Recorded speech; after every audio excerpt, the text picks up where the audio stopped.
The Arkansas River had become a writhing brown serpent swollen beyond recognition by 3 days of merciless October rain in 1878. Clara Henley gripped the wagon reins with white-knuckle desperation, her calico dress plastered to her skin as another surge crashed against their wheels. Behind her, 12 orphaned children huddled beneath a canvas tarp that offered little protection from nature's wrath. At 26, Clara had devoted her unmarried life to these forgotten souls, casualties of consumption, cholera, mining accidents, and Indian raids.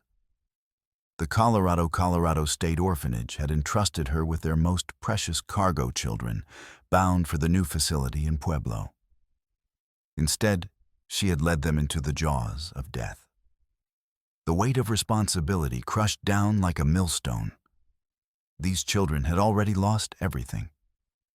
She was supposed to be their salvation, not their executioner. The thought of 12 small graves bearing her name made bile rise in her throat. Miss Clara. 8-year-old Sarah Whitmore screamed as a massive cottonwood branch swept past its jagged limbs, missing their wagon by inches. The girl's face was chalk white with terror, her small hands clutching a worn silver locket at her throat. Clara noticed even in her panic how finely crafted the piece was, intricate engravings, too expensive for an orphan's keepsake. "Hold tight to Mary's hand, sweetheart," Clara shouted over the roar, forcing steadiness into her voice, though her heart hammered like a caged bird. "We're going to make it across." But the flood had other plans. The current caught their rear wheels, spinning them like a child's toy. 10-year-old Marcus Chen pressed against Clara's shoulder, his thin body trembling violently. "Are we going to die like my mama and papa?" The boy's parents had died building the Denver and Rio Grande Railroad, crushed when a mountainside collapsed during blasting operations. "No." Clara said fiercely, as much to convince herself as him. "We are not going to die." A broken fence post tumbled past, followed by someone's kitchen table, a child's wooden rocking horse, remnants of lives torn apart by the same storm that now threatened theirs. Little Peter Kowalski began crying for his mother dead, 2 winters past from the coughing sickness. But through his tears, Clara heard him humming a Polish lullaby. His mother had sung the melody hauntingly beautiful, despite his grief. Tommy O'Brien joined the crying, then Mary Sullivan, until the wagon filled with the sound of terrified children facing the void. But young Mary, barely 6 years old, still found strength to pat Peter's hand and whisper, "Don't cry, Peter. Mama's waiting for you in heaven, but not today." Clara felt her control slipping away, like water through her fingers. She had misjudged the weather, ignored the warnings, believed she could handle anything. Now they would all pay for her arrogance, for her.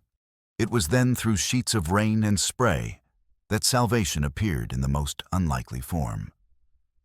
A lone rider on the eastern bank, his paint horse dancing nervously at the water's edge. Even through the storm, Clara could see his braided hair, the fringed buckskin shirt that marked him as Cheyenne. Her first instinct was fear. Relations between whites and Indians had been poisonous since Custer's defeat at the Little Bighorn 2 years past. Everything she'd been taught said Indians were savages, killers, enemies of civilization.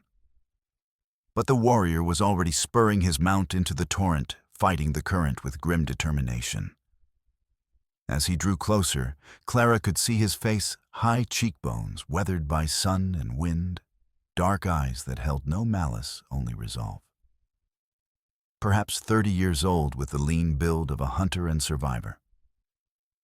"Rope," he shouted in accented English, already loosening a braided leather lariat from his saddle horn. Clara didn't hesitate. Whatever her upbringing had taught her, whatever fears she carried, this man represented their only hope. She caught the rope on his second throw, her frozen fingers struggling to secure it around the wagon's front axle as another wave crashed over them. What followed was a symphony of chaos and courage. The warrior used his horse's strength to pull them toward shallower water, while Clara fought to keep the wagon upright.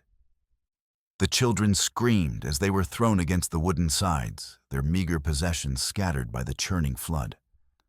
Twice they nearly capsized. Once young Tommy was swept clean from the wagon bed. Without hesitation, the Cheyenne warrior dove from his saddle, disappearing beneath the muddy surface before emerging with the boy clutched against his chest.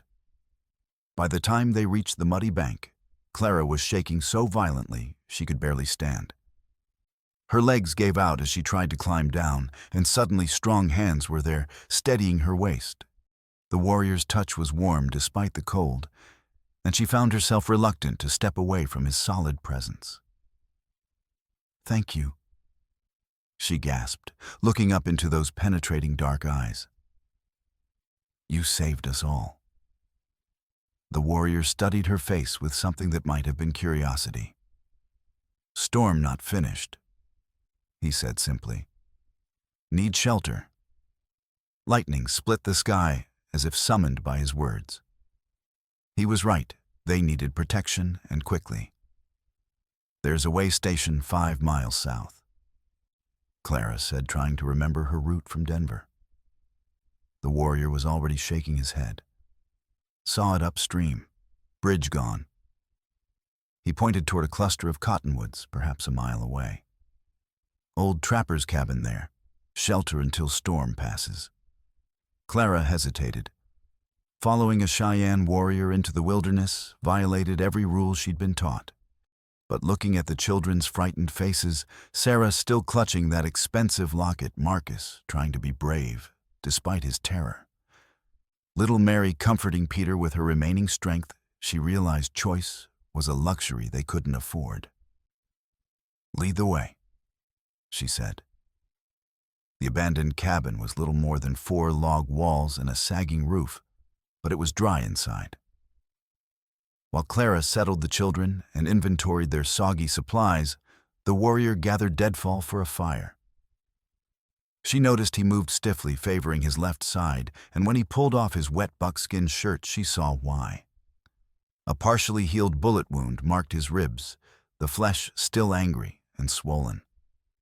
Recent, perhaps 2 weeks old, and showing signs of infection. "You're hurt," Clara said, her teacher's instincts overriding caution. He glanced down dismissively. "Old injury, healing. It's infected. Let me clean it properly." She was already retrieving her medical kit from their supplies. "I've treated plenty of injuries." For a moment she thought he would refuse. Then he nodded curtly and settled on a rough wooden stool near the fire. "This will sting," Clara warned, dampening a clean cloth with carbolic solution. "Pain is old companion," he replied. But she saw his jaw clench as she began cleaning the wound. Working by firelight, Clara found herself fighting an internal war. Everything she'd been taught screamed that this was wrong. A white woman alone with a savage touching his bare skin, tending his wounds like he was a civilized man. Indians were supposed to be cruel, bloodthirsty enemies of decent people. Yet here was this warrior, who had risked his life to save strangers, who spoke gently to frightened children, who bore pain without complaint. His skin was warm under her hands, his breathing steady and controlled. He was nothing like the monsters from the stories she'd heard. "What's your name?" she asked to cover her confusion. "Anayati," he said simply. "Means wrestler in my tongue. I'm Clara Henley." "Clara," he repeated, testing how it sounded. "Why do you travel alone with so many children?"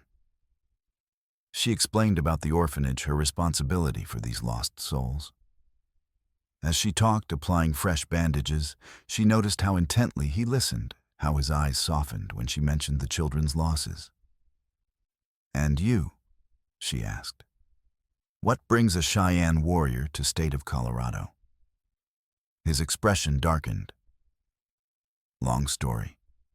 Not good story." Before Clara could press for details, the sound of horses splashing through mud outside made them both freeze. Through the cabin's single window, they could see torches moving through the trees, riders approaching through the storm. "Stay here," Nayati instructed quietly, reaching for his Henry rifle, an older lever action he trusted. "Keep children quiet." Clara's pulse hammered as she herded the children into the cabin's back room. Through gaps in the log walls, she could hear harsh male voices calling through the storm. "Hello, the cabin. We know someone's in there." The tone was rough, demanding. These weren't lost travelers seeking shelter. "Cabin's occupied," Nayati called back evenly. "Move along." Ugly laughter answered him. "That you running elk been tracking you for 3 days through this storm, boy. Come out peaceful and we'll make it quick." Running elk. Clara understood now that this wasn't random pursuit. These hunters knew exactly who they were tracking. "Nothing here for you," Nayati replied. "See, that's where you're wrong, Redskin. Got $500 posted for your scalp, dead or alive. Word is you got some white woman and a passel of orphan brats in there with you. They don't have to get hurt if you cooperate, but if you make us come in after you." The voice grew menacing. "Well, accidents happen in gunfights. Shame when children get caught in the crossfire." Clara felt ice form in her veins. The speaker knew about the children, was willing to use them as leverage. These weren't just bounty hunters, they were predators. "Miss Clara," little Sarah whispered, tugging at her skirt. "Who are those men? Why do they sound angry?" "Shh, sweetheart," Clara murmured, gathering the frightened girl close. "Mr. Nayati will keep us safe." 8-year-old Tommy suddenly broke from Clara's restraining grip, his young face streaked with tears. "Don't hurt Miss Clara," he cried, running toward the main room. "She takes care of us. She's all we have." The sound of that innocent plea crystallized the situation. Outside, Clara heard the bounty hunters moving into positions around the cabin. Inside, Nayati quickly pulled Tommy behind an overturned table. "Stay down, little warrior," he said gently, then looked toward Clara. Their eyes met across the dimly lit space, and she saw both apology and determination in his expression. "I'm sorry," he said quietly. "Did not mean to bring danger to you and the children." "You saved our lives," Clara replied firmly. "Now we protect each other." The first shot came without warning, splintering the cabin door. Nayati returned fire immediately, his Henry rifle cracking in the confined space. Clara pressed the children flat as bullets began punching through the thin log walls. "Everyone stay down," she whispered urgently. "Miss Clara, I'm scared." Mary whimpered, but even in her terror, the little girl was holding Peter's hand, keeping him calm. "So am I, sweetheart. But we're going to be brave together." The gunfight stretched on with methodical violence. Clara watched in amazement as Nayati used the cabin's sparse furnishings, strategically overturning the crude table, dragging a heavy chest to block the door, using the stone fireplace as cover while reloading. "He's by the north window," someone shouted outside. "Pin him there." Came the reply, followed by concentrated fire that shattered what remained of the glass. But Nayati was no longer at the north window. He moved like a ghost, appearing and disappearing, making every shot count while conserving ammunition. 20 minutes into the siege, orange light began flickering outside the windows. Clara's heart sank as she understood their enemy's new strategy. "They're setting fire to the roof," Marcus called out, his young voice steady despite his fear. Clara could smell smoke beginning to seep through gaps in the ceiling. If bullets couldn't drive them out, flames would. The cabin would become their funeral pyre unless they found another option. "Back wall?" Nayati appeared in the doorway, his shirt singed. "Logs are loose there. Can you get children through?" Clara examined the rear wall and found gaps just wide enough for a child to squeeze through. But escaping would mean leaving Nayati alone against multiple attackers. "What about you?" she asked. "I hold them here. Give you time to reach trees. I won't leave you." The words surprised Clara as much as they seemed to surprise him. All her training said to put the children's welfare above everything else. But something about this warrior made abandoning him unthinkable. "You must," Nayati said simply. "Children need you." The sound of splintering wood announced that their enemies had grown tired of waiting. Someone was attacking the front door with an axe. "Time to go?" Nayati said. Clara made a decision that went against all her training. "Tommy Marcus," she whispered to the two oldest boys. "Help the little ones through that gap. Get everyone to the trees and hide there." "What about you, Miss Clara?" Tommy asked. "I'll be right behind you." Clara lied gently.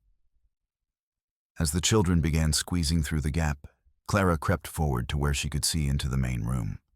Nayati was reloading his Henry rifle, his movements economical despite the bullet graze across his left arm. "You should go with them," he said, without looking at her. "Probably." Clara agreed, picking up a spare rifle from his supplies. "But I've never been good at doing the sensible thing."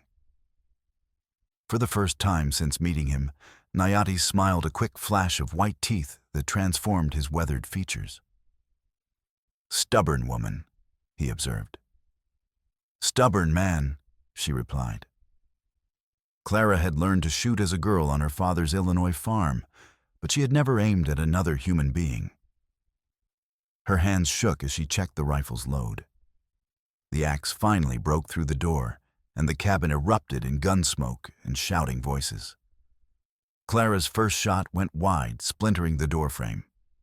Her second was better, catching one of the intruders in the shoulder and spinning him back outside. "Good," Nayati said approvingly. "Keep them honest." But Clara could see they were fighting a losing battle. More men seemed to be arriving, and smoke was filling the cabin as flames ate through the roof. "Time to leave," Nayati announced. They fought their way to the back room, covering each other as bullets whined through the increasingly smoky air. The children were gone, but Clara could see orange flames beginning to lick through gaps overhead. "You first," Nayati insisted, indicating the gap in the wall. Clara squeezed through the opening, her dress tearing on rough wood, then turned to help Nayati follow. But as he emerged, a rifle cracked from the direction of the trees, and he stumbled, clutching his right shoulder. "They flanked us," Clara realized with sinking heart.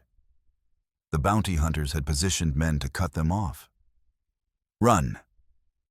Nayati gasped, crimson streaming between his fingers. "Find children. Not without you." Before he could protest, Clara got his good arm around her shoulders and helped him stand. Together, they stumbled through the darkness, guided by frightened children's voices calling softly from somewhere ahead. Behind them, the cabin collapsed in a shower of sparks, lighting the storm-torn night like a signal fire. They found the children huddled beneath a cluster of pines about 200 yards from the burning cabin. All 12 were accounted for, though several were crying, and little Mary had wet herself from terror. But even in her fear, she was sharing her last piece of hardtack with Peter, breaking it carefully in half. "Is Mr. Nayati hurt bad?" Sarah asked, still clutching her locket. "He'll be fine," Clara said, hoping it was true as she examined his latest wound by firelight. The bullet had passed through his shoulder, missing bone, but causing significant blood loss. She used strips torn from her petticoat to fashion bandages, acutely aware that their pursuers would soon realize they had escaped. Already she could hear men shouting as they searched the surrounding woods with torches. "Where can we go?" she asked Nayati as she worked. Silver mine, he said through gritted teeth. 2 miles north through the hills, abandoned since '76 but defensible. Can you travel that far? Have to. Leading 12 frightened children and a wounded man through 2 miles of rough terrain in a rainstorm tested every skill Clara had learned. She organized the older children to help the younger ones, established a buddy system, and kept up a steady stream of quiet encouragement as they picked their way through the darkness. "Miss Clara," little Peter whispered as they rested behind a fallen log, "why are those men chasing Mr. Nayati? He saved us." "Because some people judge others by what they look like instead of what they do," Clara replied softly. "It's wrong, but that's how some folks think." Nayati led despite his injuries, his knowledge of the terrain invaluable as they avoided game trails where tracking would be easy. Twice they had to freeze motionless while search parties passed nearby torches bobbing through the trees like malevolent spirits. The abandoned silver mine was little more than a hole carved into a hillside, but it was dry and defensible. More importantly, it was well concealed behind a screen of pine trees. Clara got the children settled on beds of pine needles while Nayati kept watch at the entrance. Several were showing signs of exhaustion and exposure, but they were alive and together. "The shaking's getting worse," Clara said quietly, checking on Sarah. The girl's skin was burning with fever, her breathing shallow and labored. "Lung fever," Nayati diagnosed grimly. "Needs medicine, warm food, dry clothes." "The nearest town is Hardscrabble, maybe 8 miles east," Clara said. "They have a doctor. Also have bounty hunters. Half the men in Hardscrabble make living hunting Indians since Little Bighorn." Clara felt despair settle over her. They were trapped, unable to seek help for Sarah without exposing themselves to capture, unable to treat her condition with their limited supplies. "Mr. Nayati," Tommy asked quietly, "why do those men want to hurt you? What did you do?" Nayati was quiet for so long, Clara thought he wouldn't answer. When he finally spoke, his voice was heavy with old pain. "Worked as Army Scout. Trusted white officers thought I could help make peace between our peoples." He stared into the darkness beyond the mine entrance. "Was wrong. They used information I gave them to plan massacre of peaceful village while warriors were away hunting. Women, children, elders, all killed." Clara felt sick. "So you tried to stop them?" "After, yes. Found evidence they planned to blame raid on hostiles' claimed self-defense. Took papers to prove truth." His jaw tightened. "Killed 3 soldiers trying to stop me. Now am fugitive with price on head." "You did the right thing," Clara said firmly. "Right thing gets you hunted like animal." Nayati replied bitterly. Clara reached out instinctively, covering his hand with hers. His skin was warm despite the cold, and when he turned his palm up to clasp her fingers, she felt something shift between them, a recognition, a connection deeper than mere gratitude. As dawn approached, Clara found herself watching Nayati as he tended the fire, noting the careful way he moved despite his injuries, the patience he showed with the children's questions, the protective way he positioned himself between them and the mine entrance. She was falling in love, Clara realized. Not schoolgirl infatuation, but the deep recognition of finding her match in another person. It was impossible, of course.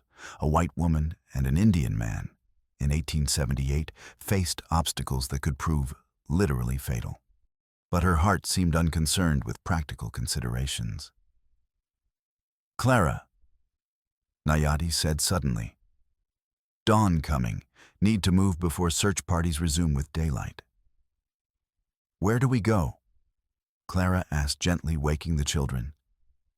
"Hardscrabble still best option for medicine," Nayati said. "Dangerous, but Sarah needs doctor." What they attempted next required all their combined knowledge of wilderness survival and human nature. Clara would approach the town openly with the children claiming to be a teacher whose wagon had been damaged in the flood. Meanwhile, Nayati would circle around and meet them at the doctor's office. Clara's first glimpse of Hardscrabble filled her with unease. As she walked past the sheriff's office with the children, she saw wanted posters plastered on the windows, crude drawings of Indian faces with words like savage and murderer scrawled beneath them. The bounty amounts were staggering, and the descriptions made it clear that dead was preferable to alive in most cases. The plan almost worked. Clara had successfully purchased medicine for Sarah and supplies for the other children, even convincing the sympathetic Dr. Patterson to examine the little girl. She was just preparing to leave when a familiar voice spoke behind her. Well, look what the storm washed up. She turned to see a man in his 50s with graying hair and pale blue eyes that held no warmth whatsoever. His badge identified him as a deputy U.S. Marshal. But Clara had heard enough stories to know this was Jake Crick, one of the most notorious bounty hunters in the state of Colorado. "Marshal," she said carefully, "I wasn't aware you were in Hardscrabble. Tracking a murderer, Cheyenne warrior named Running Elk, though he goes by Nayati to white folks who don't know better." Crick's eyes studied her with predatory interest. "Funny thing, got reports of a white woman traveling with an Indian up north of here. Woman with a bunch of orphan kids." Clara's heart hammered, but she kept her voice level. "I wouldn't know anything about that." "That's so." Crick stepped closer, and Clara could smell whiskey and tobacco on his breath. "Because I'm thinking maybe you had a little encounter with this Running Elk. Maybe he played the hero, saved you from something, and now you feel obligated to help him." But even as she prepared to deny it, Clara saw Crick's attention shift toward the window, and her blood turned to ice as she realized Nayati was visible across the street, waiting near the livery stable. "Son of a bitch." Crick breathed his hand, moving toward his gun. "There's the murdering bastard now." What happened next unfolded with terrifying speed. Crick drew his pistol and fired through the window glass, exploding in a shower of deadly fragments. Across the street, Nayati dove for cover as the bullets sparked off the stable wall. "Children, get down!" Clara shouted, pushing Sarah and the others behind Dr. Patterson's examination table. But Crick was already moving toward the door, shouting for his men. "He's here, Running Elk's here." Clara made a split-second decision that would change her life forever.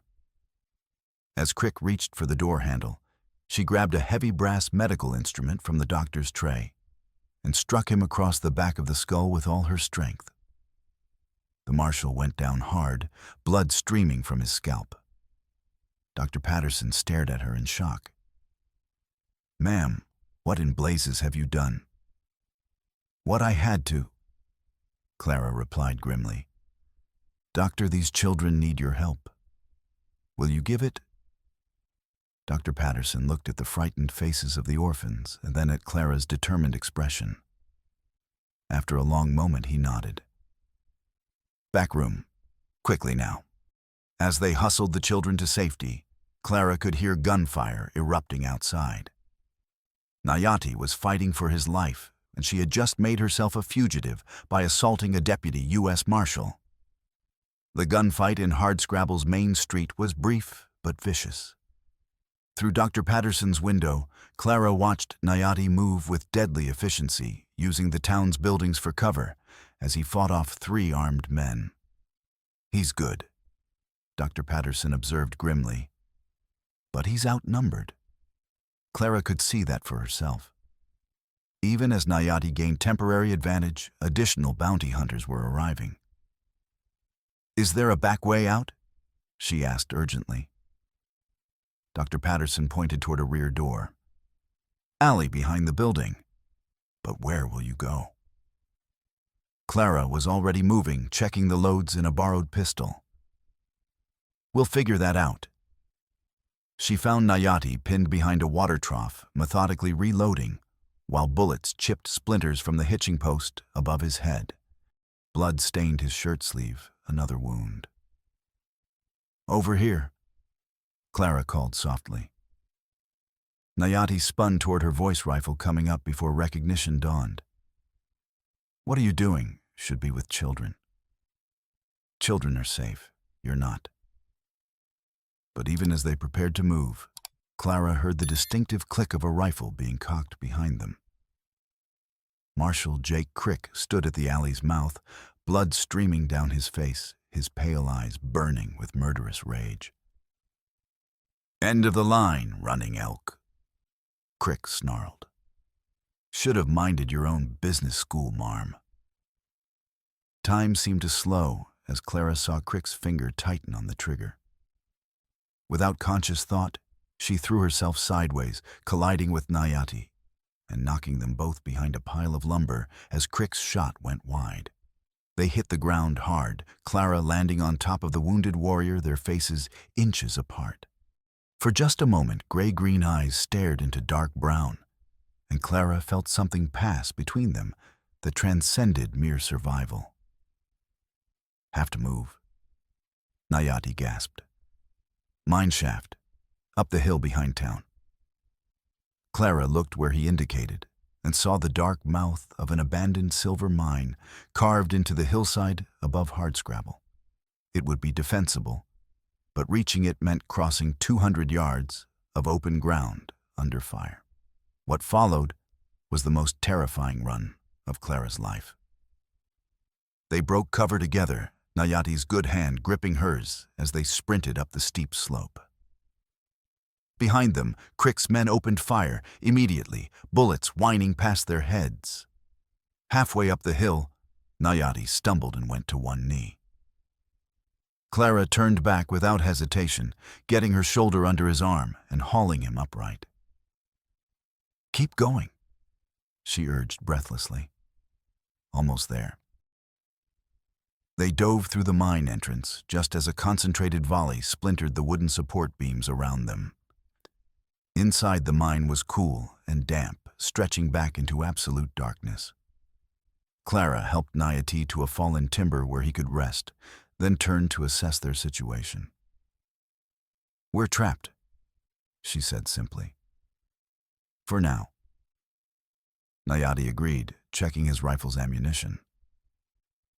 "But they have to come through narrow opening." Clara understood the tactical situation, but she also knew they couldn't hold out indefinitely.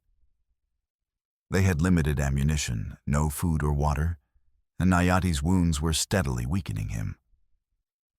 It was then, as she knelt beside Nayati to check his bandages, that Clara's attention was drawn to something glinting in the dim light, filtering in from the mine entrance. Little Sarah's locket had come open during their mad dash to safety, revealing a faded photograph inside. Clara's blood went cold as she recognized the face staring back at her, a stern-faced man in a military uniform. Beneath the photograph, an inscription read, "To my darling granddaughter Sarah, from Colonel J. Crick, 1874. The implications hit Clara like a physical blow. Sarah Whitmore was Jake Crick's granddaughter. The bounty hunter, a private pursuer working for posted rewards separate from the authority of a deputy U.S. Marshal. His pursuit wasn't just about money, it was personal. His own granddaughter was traveling with the Indian. He was hunting the man he believed had murdered his fellow soldiers. Clara's mind reeled as she tried to process this horrific twist of fate. The sweet, innocent child in her care was the blood relative of the man trying to kill them. Protecting Nayati, the man she was falling in love with, meant potentially orphaning Sarah all over again. "Clara." Nayati's voice was weak, concerned. "What is wrong?" Before she could answer, Crick's voice boomed from outside the mine entrance, amplified by the stone walls.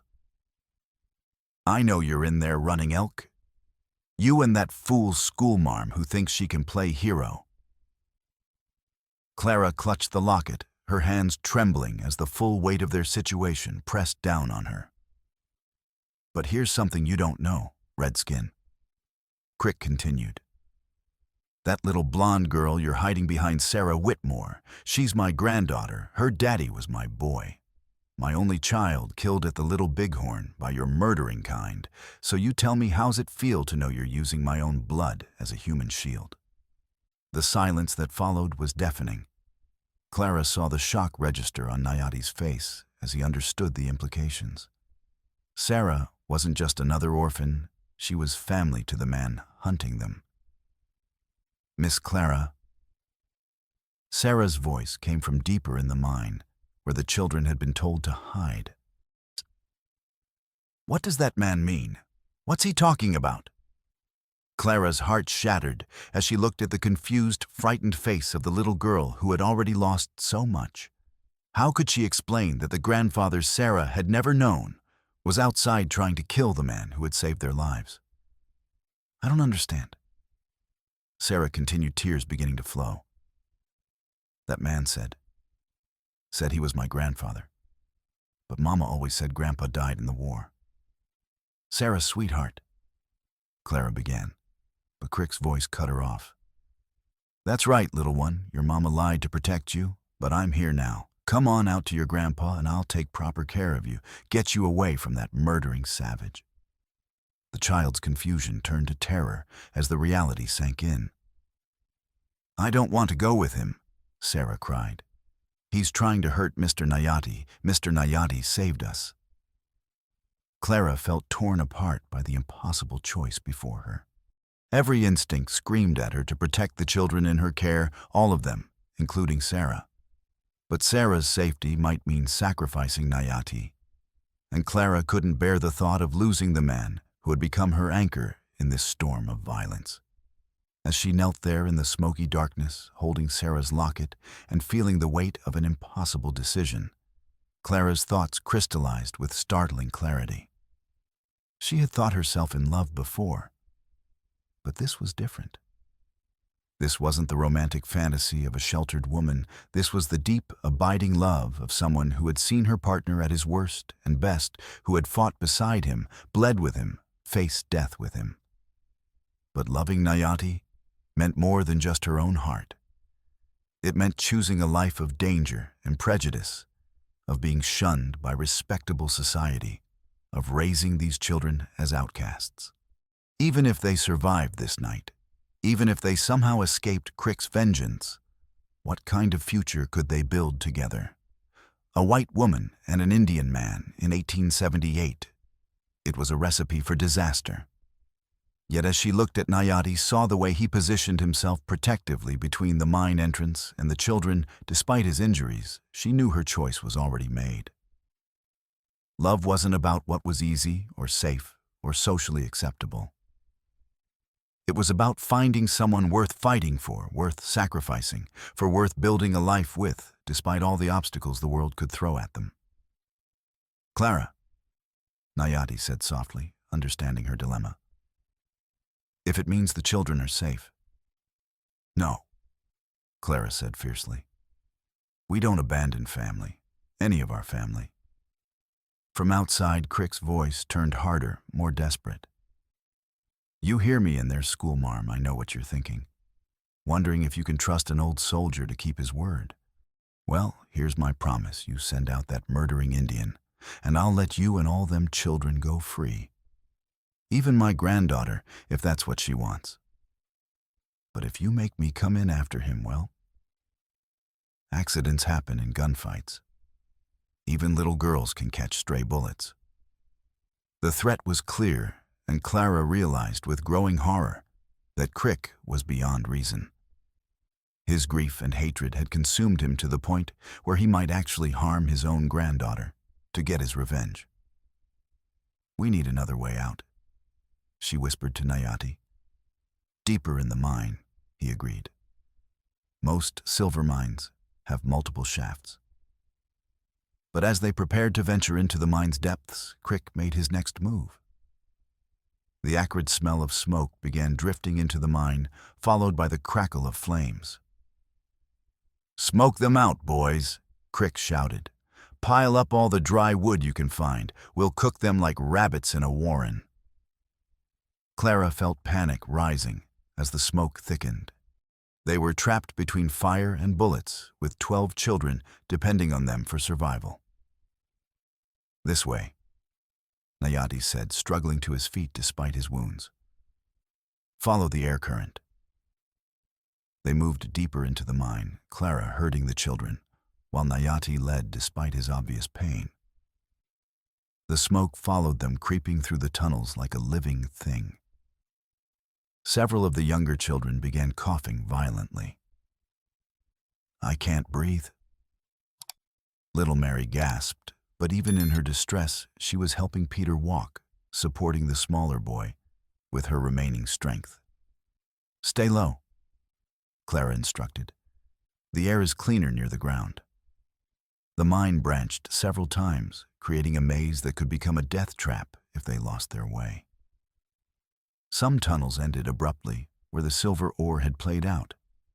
Others continued farther into the mountain's heart. But in one branch, Clara felt a slight breeze against her face air movement that suggested another opening. "There," she whispered to Nayati. "Do you feel that?" He nodded, then suddenly stiffened. "Wait. Listen." From above, Clara could hear the sound of boots on stone. Crick's men had found another entrance to the mine system and were coming down from above. They were being hunted through the very tunnels that were supposed to be their refuge. "Take the children," Nayati whispered. "Follow the air current. Find the way out. What about you? I buy you time. Slow them down." "No," Clara said firmly. "We stay together, all of us." She looked at the 12 frightened faces surrounding them children who had already lost everything who deserved a chance at life and happiness. Among them was Sarah, clutching her grandfather's locket, tears streaming down her soot-stained cheeks. "Sarah," Clara said gently, "I need you to be very brave. Can you do that for me?" The little girl nodded, wiping her nose with her sleeve. "Good. I need you to take the little ones and follow this tunnel. Feel for the breeze, it will lead you to fresh air. Don't stop no matter what you hear behind you." "What about you and Mr. Nayati?" Clara glanced at the wounded warrior, seeing the same grim determination in his eyes that she felt in her heart. "We'll be right behind you." It was another lie, but a necessary one. Someone had to hold off their pursuers long enough for the children to escape, and Clara and Nayati were the only ones capable of doing it. As the children disappeared into the deeper tunnels led by Marcus, with his father's railroad-building courage, and Sarah with her newfound understanding of sacrifice, Clara and Nayati took positions where they could watch both approaches to their hiding spot. They had perhaps 20 rounds between them, not nearly enough for a prolonged fight. "Clara," Nayati said quietly, "before this ends, need you to know. Meeting you fighting beside you has been greatest honor of my life." Clara felt tears stinging her eyes, though whether from smoke or emotion she couldn't say. "Nayati, and I want you to know I love you. Against all wisdom, against all reason, I love you." The words hung between them in the smoky darkness, weighted with the knowledge that they might be the last either would ever speak. Clara reached out her hand, finding his face in the blackness. "I love you too," she whispered. "More than I ever thought possible." They came together, then their lips meeting in a kiss that was desperate and tender, and filled with all the promises they might never get to keep. For just a moment, the danger surrounding them faded away, leaving only the two of them and the miracle of finding love in the midst of hatred and violence. Then the sound of approaching boots snapped them back to reality. The battle that followed would test them in ways neither had imagined. Fighting in the narrow confines of the mine tunnels with limited ammunition and visibility, Clara and Nayati had to use every scrap of knowledge and cunning to stay alive. Nayati's experience as a warrior served them well. He knew how to use the mine's geography to their advantage, setting up ambushes in side tunnels and forcing their enemies to fight on his terms. But there were 6 of Crick's men against their 2, and the bounty hunters were well armed and ruthless. Their muzzle flashed from the left tunnel. "Watch the crossfire, don't hit each other." "Where's that bastard Indian? I swear I saw him go this way." Clara found herself fighting with a ferocity she'd never known she possessed. Every shot had to count. They couldn't afford to waste ammunition. She aimed for center mass just as her father had taught her years ago on the Illinois farm, and tried not to think about the fact that she was killing human beings. Twice they were forced to fall back deeper into the mine as Crick's men pressed their advantage. Once a ricocheting bullet grazed Clara's temple, leaving her dizzy and bleeding. But they kept fighting, kept buying precious time for the children to escape. It was during one of these running battles that disaster struck. Clara heard Nayati cry out in pain and turned to see him fall clutching his leg where a bullet had shattered his thigh bone. Blood poured between his fingers, and she knew the wound was potentially fatal without immediate medical attention. "Go," he gasped. Can't walk. You have to." "I'm not leaving you," Clara said fiercely. But as she tried to help him up, she heard the sound she'd been dreading. Children's voices crying out in fear. Crick's men had found them. "Got 'em!" someone shouted from deeper in the mine. All the little ones, including the colonel's granddaughter. Clara's heart sank as she realized their sacrifice had been for nothing. The children were captured, and now Crick held all the cards. "Running elk." Crick's voice echoed through the tunnels, triumphant and cruel. "You hear me, you murdering savage? I got your precious children, all of them, including my own blood." Clara helped Nayati prop himself against a mine support beam, both of them breathing hard and streaked with blood and soot. Around them, the smoke was getting thicker, making it hard to see or breathe. "Here's what's going to happen." Crick continued, his voice echoing with madness and grief. "You're going to come out with your hands up, or I'm going to start shooting children, starting with the ones that ain't my kin." The threat was so monstrous, so beyond the pale of human decency, that Clara felt something break inside her. This wasn't justice or law enforcement. This was the behavior of a madman consumed by hatred. "You're bluffing," she called back. "You wouldn't hurt innocent children." "Wouldn't I?" Crick's laugh was ugly, unhinged. "My boy died at the Little Bighorn because of savages like him. My granddaughter's been living like an orphan because her daddy ain't coming home. You think I won't spill a little blood to balance the scales?" To prove his point, and the sharp crack of a pistol echoed through the mine, followed by a child's scream of terror. "Next one goes between the eyes," Crick shouted. "What's it going to be, running elk?" Clara looked at Nayati, seeing her own despair reflected in his dark eyes. They were beaten. Even if they somehow managed to kill Crick and his remaining men, the children would be caught in the crossfire. But as Clara stared into the smoky darkness, feeling the weight of impossible choices pressing down on her, she remembered something her father had once told her during a particularly difficult winter on the farm. "Sometimes," he'd said, "when you can't see a way forward, you have to make one." "Nayati," she whispered. "The mine supports. If we could bring down part of the tunnel." He understood immediately. Dangerous, could trap us all. Or it could separate us from them long enough to find another way out. It was desperate, possibly suicidal. But it was better than watching children die. Working together despite Nayati's injuries, they positioned themselves near a critical support beam. Clara had noticed earlier that this section of the mine was old, the timbers rotted and weakened by years of water damage. If they could weaken it further. On three, Clara whispered, raising her rifle to aim at the key support. 1. From deeper in the mine, they could hear Crick threatening the children, his voice growing more unhinged by the minute. 2. Clara thought of Sarah clutching her grandfather's locket, of Tommy and Mary and Marcus and Peter and all the others who had already lost so much. 3. They fired simultaneously, their bullets striking the rotted timber at its weakest point. For a moment, nothing happened.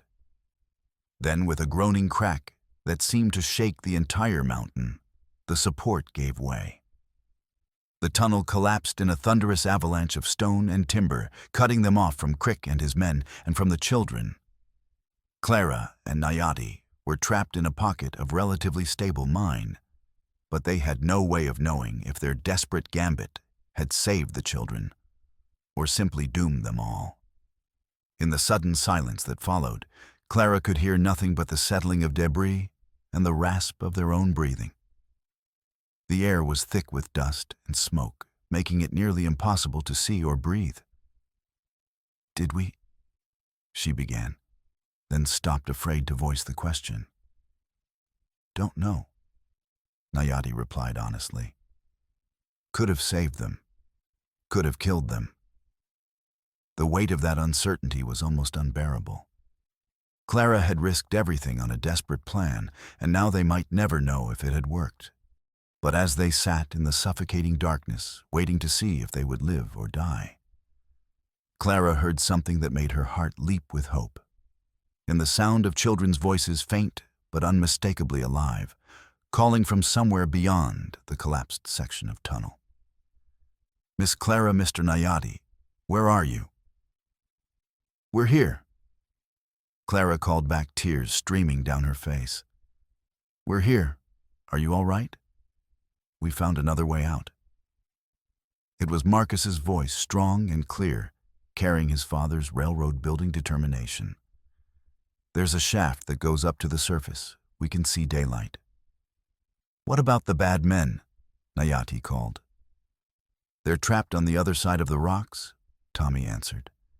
"We can hear them shouting, but they can't get through." Clara sagged against Nayati in relief, feeling the tension drain out of her like water from a broken dam. The children were alive and safe. Their desperate gambit had worked, but their ordeal wasn't over yet. Nayati was badly wounded and losing blood, and they were still trapped in a collapsed mine with no clear way out.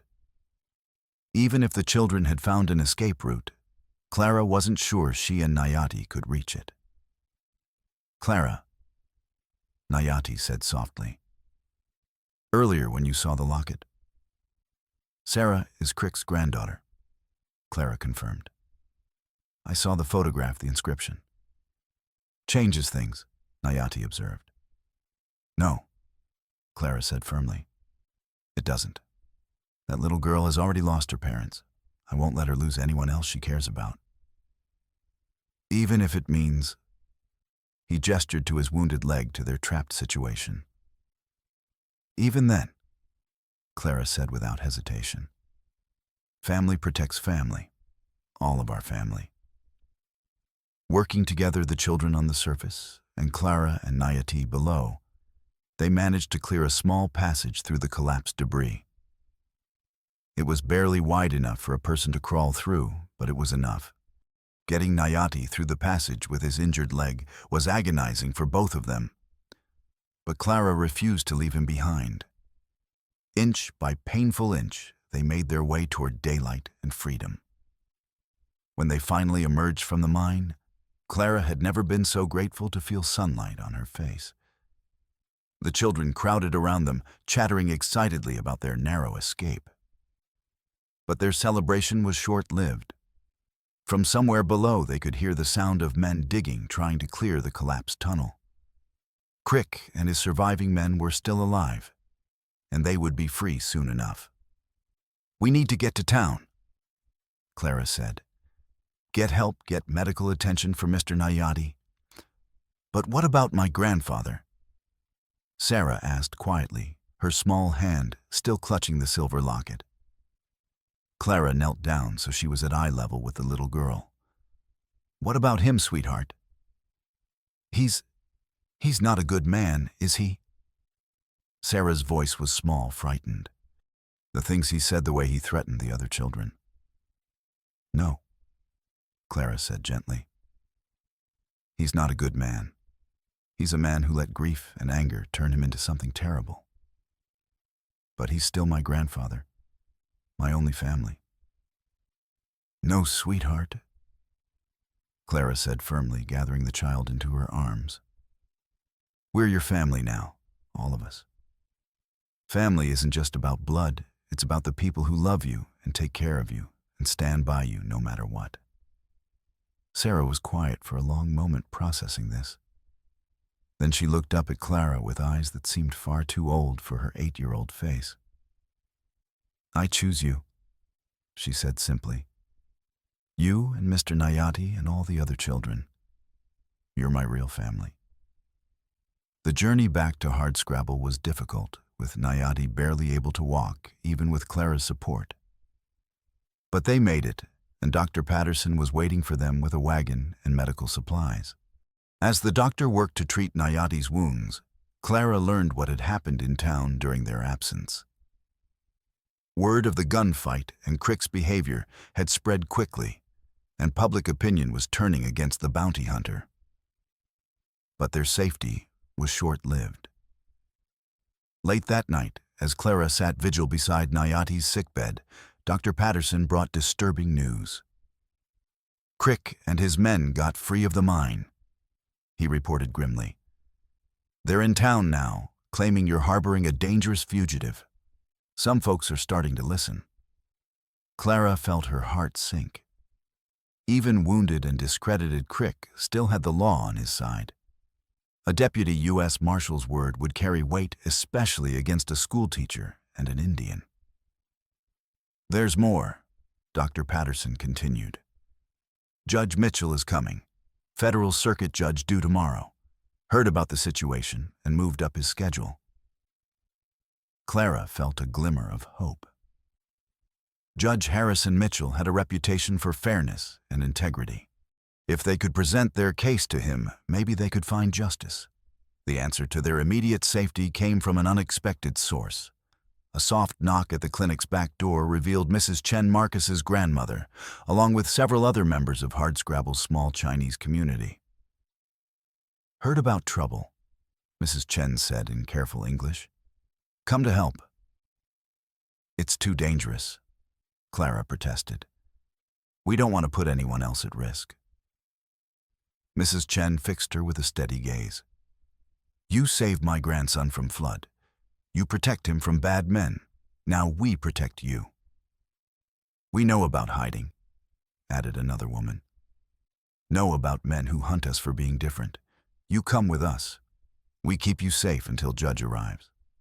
With their help, Clara and the children were hidden throughout the Chinese Quarter, while Nayati was moved to a secret room beneath the laundry where he could recover out of sight. The hearing the next day was held in the town's largest saloon, packed with curious townspeople. Judge Mitchell was exactly what Clara had hoped for. A stern-faced man in his 60s, with intelligent eyes and the bearing of someone who took his responsibilities seriously. Clara told their story as clearly and honestly as she could, testifying about the flood and Nayati's rescue, about the attack on the cabin and their flight to the mine. She described Crick's threats against the children and his apparent willingness to harm innocents to achieve his revenge. But it was when she produced the evidence Nayati had risked his life to preserve the documents proving the Army's massacre of peaceful villagers that the atmosphere in the room truly shifted. Judge Mitchell studied the papers with growing gravity, his expression darkening as he read orders for the attack and correspondence discussing how to cover it up. The photographs were the most damning images of dead women and children that could not be explained away as military necessity. When Nayati took the stand, supported by crutches, His testimony was devastating. He described the massacre in detail, explaining how his information as a scout had been misused, and how he had discovered the Army's plan to cover up their crimes. The judge's verdict was carefully measured but decisive. He ordered a full military investigation into the conduct of the officers involved, with particular attention to charges of murder and conspiracy. As for Nyati, the judge recommended that all charges against him be suspended pending the investigation's outcome. But Judge Mitchell made it clear that his authority was limited. "This court can make recommendations," he said formally, "but the final decision rests with military authorities in Denver. I can provide you with safe passage there and a letter of introduction to the territorial commander, but I cannot guarantee the outcome." It wasn't the complete vindication they had hoped for, but it was a chance more than they'd had before. Crick, meanwhile, was stripped of his federal authority and ordered to stand trial for his conduct during the pursuit. But as he was led away in shackles, his pale eyes found Clara's across the crowded room. "This ain't over, schoolmarm," he said quietly. "That savage killed my boy, and I'll see him hang for it, if it's the last thing I do." 6 months later, Clara stood on the platform of the Denver and Rio Grande Railroad station in Pueblo, watching Nyati help Marcus load supplies onto their wagon. The military investigation had proceeded exactly as Judge Mitchell had promised, resulting in the court-martial and imprisonment of 3 officers involved in the massacre. Nyati's name had been officially cleared, but the victory had come at a price.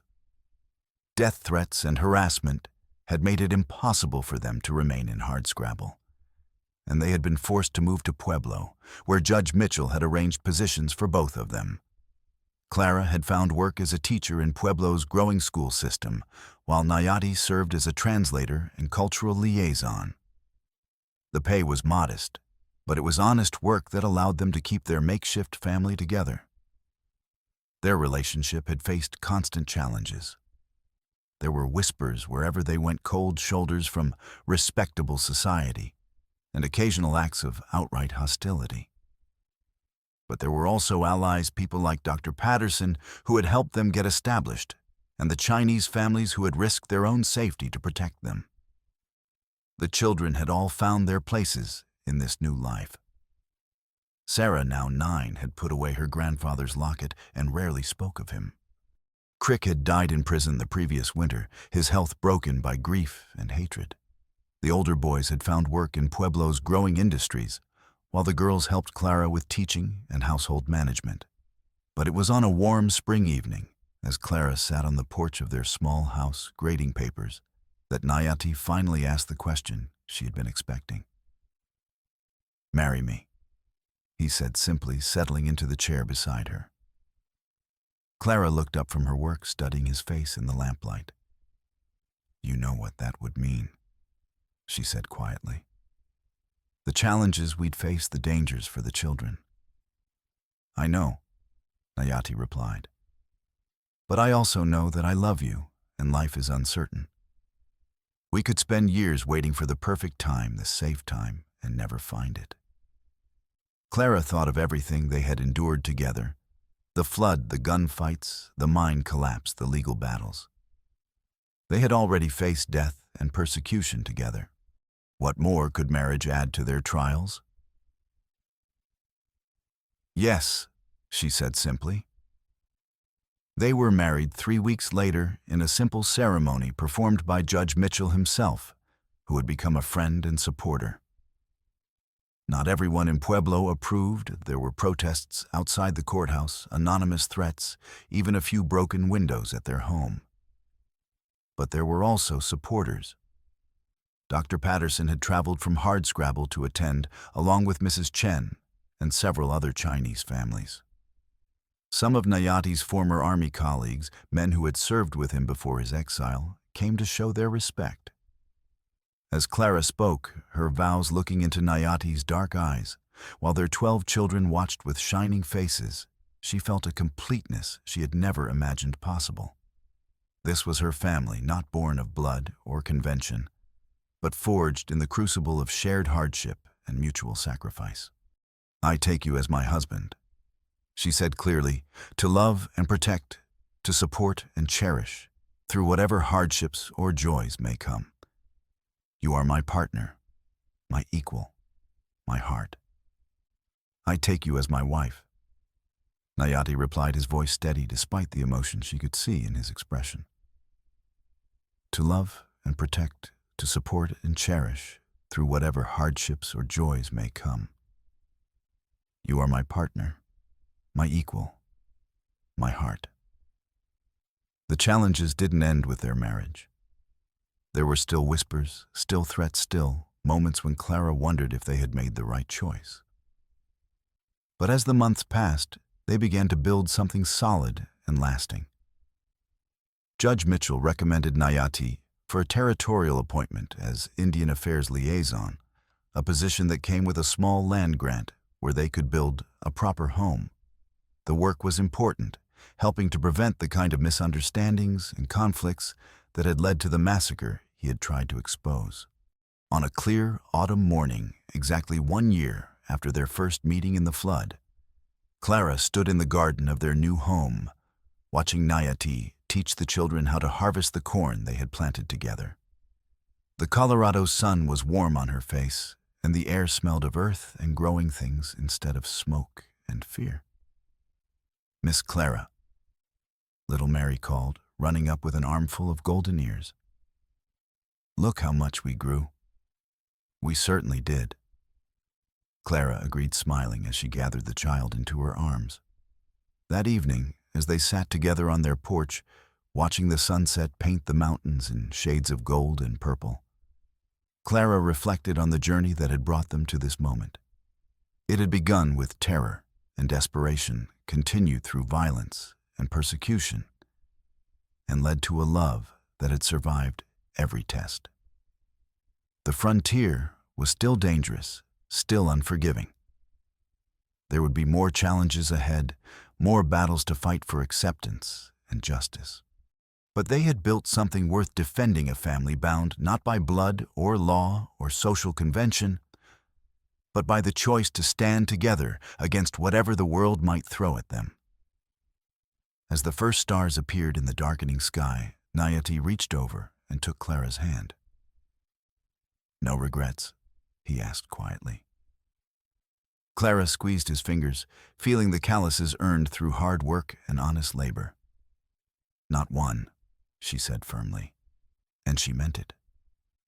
They had paid a steep price for their happiness exile from their old lives, constant vigilance against threats, the weight of being different in a world that feared difference.